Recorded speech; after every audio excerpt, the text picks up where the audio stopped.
Foi colocado em votação essa semana o chamado Homeschool, que é a chamada educação domiciliar. Não sei se você sabe, mas o interesse, vamos direto ao ponto aqui, o interesse de alguns grupos sociais são grupos religiosos que querem educar suas crianças em casas para fugir da chamada educação sexual que é ensinada nas escolas. Isso segundo o argumento deles. Essa é a narrativa deles. Mas a questão aqui é o seguinte: um país como o Brasil, de dimensões continentais, em que há vários problemas educacionais, e isso sem falar no ensino superior, é possível realmente fornecer uma educação domiciliar? E outra, quem são as famílias que têm condição nesse país de promover uma educação domiciliar?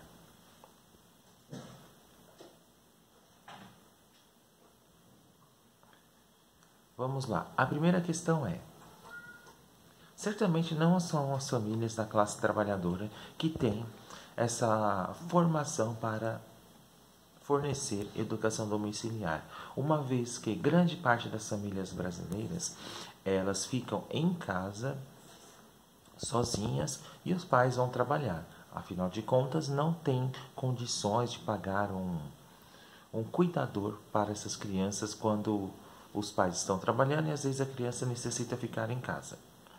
Segundo ponto, muitas famílias levam suas crianças para a escola porque não conseguem garantir 3 refeições ao dia. Há vários relatos, em minha experiência como professor diz isso, de crianças que vão às escolas para comer e não para estudar.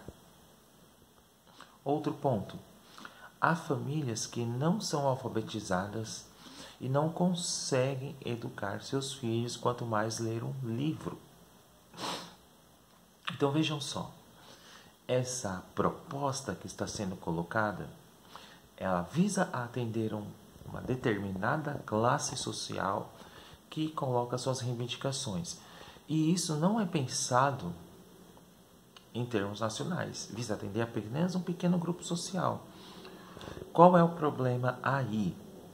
Não se discute realmente, de fato, uma política pública séria para a educação a nível nacional, seja ela uma regulamentação para a esfera privada ou para a esfera pública.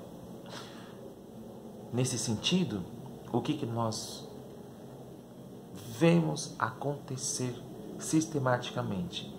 Não existe um plano de Estado, existe um plano de governo. Governos passam, governos vêm e as políticas educacionais vão sendo alteradas.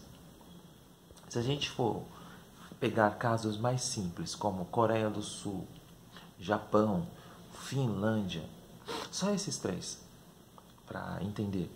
O sucesso educacional deles passa por política pública de Estado permanente. O que eu quero dizer com isso? Governo sai, governo entra, seja ele de direita ou esquerda, aquela política pública permanece. No Brasil não. Ocorre justamente o contrário, até porque, como vocês sabem, os interesses de grupos sociais, de classes dominantes que pautam o Congresso Nacional, eles pautam também a esfera educacional brasileira. Vocês querem um exemplo do que está acontecendo cotidianamente agora? Vamos ver aquela Tabata Amaral, que é a filha da Margaret Thatcher, Tabata Thatcher. Ela, e junto com aquele japonesinho que abandonou a universidade, quer pautar a educação. Primeiro, a Tabata Thatcher, ela quer que você se insira na financiarização da educação. O que é isso? Você termina a universidade e aí depois você entra no sistema bancário para pagar aquele ensino que lhe foi custeado durante anos. Isso na esfera da universidade pública. Olha só o grau do absurdo. Ela entrou no Congresso justamente por isso, para destruir a Constituição a LDB e atender o grupo social que a financiou. O outro japonesinho, que tem uma grande elevação cultural, só para vocês notarem o grau de elevação cultural dele, ele disse que Marx, que morreu no século XIX, morreu no século XIX, ele disse que Marx, no século XX, durante a Segunda Guerra Mundial, resolveu rever a sua teoria. Olha só o grau de intelectualidade deste. Resolveu também colocar ao lado do Tabata Charter essa retirada da gratuidade da universidade pública. Então veja as mãos de quem nós estamos entregues. Além de precisar, neste momento, a gente optar por civilização ou barbárie, no caso a gente tem que optar pela civilização, também temos que pensar de fato no Congresso e quem são essas pessoas ocupantes dessas cadeiras. Não basta pensar somente na figura de Lula, é preciso pensar na figura dessas pessoas que estão ali para destruir a educação, o SUS e toda a esfera pública e deixar o pobre sem acessibilidade. Isso faz parte de um processo de luta de classes? Sim, porque esses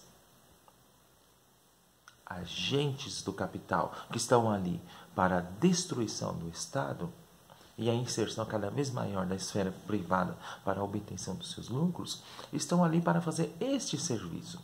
Então, nós, como cidadãos, devemos fazer justamente o contrário, defender o serviço público de qualidade, até porque o Estado, ele é um dos financiadores, por exemplo, de serviços permanentes até para a manutenção do capital.